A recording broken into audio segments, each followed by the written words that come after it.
సోదరీ సోదరులారా, ఈరోజు మన పాఠం యోహాను సువార్త 20వ అధ్యాయం 11 నుండి 31వ వచనం వరకు.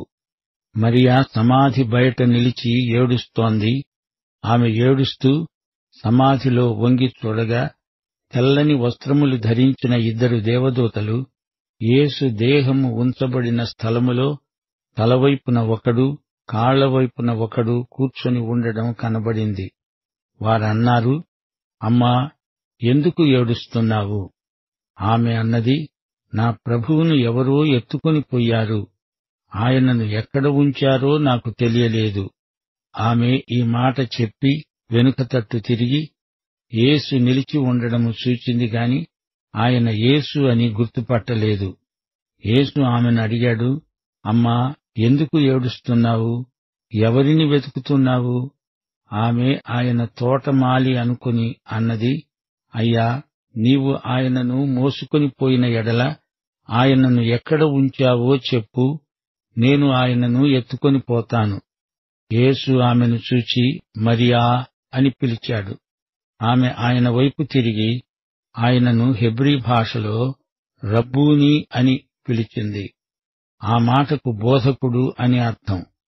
యేసు ఆమెతో, నేను ఇంకా తండ్రి వద్దకు ఎక్కిపోలేదు గనుక నన్ను ముట్టుకొనవద్దు. అయితే నా సహోదరుల వద్దకు వెళ్లి వారికి చెప్పు, నా తండ్రి మీ తండ్రి, నా దేవుడు మీ దేవుడు అయిన వాని వద్దకు ఎక్కి వెడుతున్నాను. మగ్దలేనే మరియ వచ్చి శిష్యులకు తెలియచేసింది, నేను ప్రభువును చూచాను, ఆయన నాతో ఈ మాటలు చెప్పాడు. ప్రియశ్రోతలు వింటున్నారా? యేసు మరియకు కనిపించాడు. యేసు పునరుత్థానుడై మొట్టమొదట మరియకే కనపడ్డాడు. యేసు ఆరోహణం కాకముందు 11 సందర్భాలలో కనిపించాడు. ఆరోహణమైన తరువాత 3 సార్లు కనిపించాడు.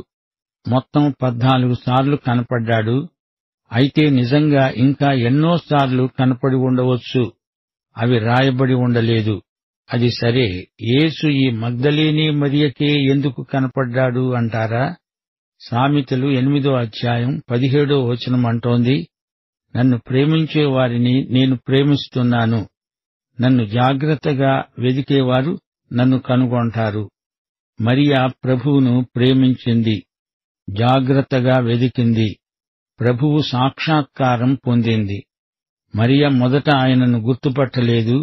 యేసు లేచాడని ఆమె నమ్మలేదు. అవిశ్వాసం గుడ్డిది, మూగిది. జకర్యా దేవుని మాట నమ్మలేదు గనుక మూగివాడైపోయాడు. మరియకు యేసునందు విశ్వాసముంది, ప్రేమ ఉంది. ప్రేమ, విశ్వాసము రెండూ కలిసి ఉండాలి. ఆమె ఎందుకు ఏడుస్తోంది? ఆమెకు యేసు కావాలి. ఆమె యేసు లేకుండా ఉండలేదు. యేసుతో సహవాసం ఆమెకు కావాలి. అది ఆమె ఏడ్పుకు కారణం.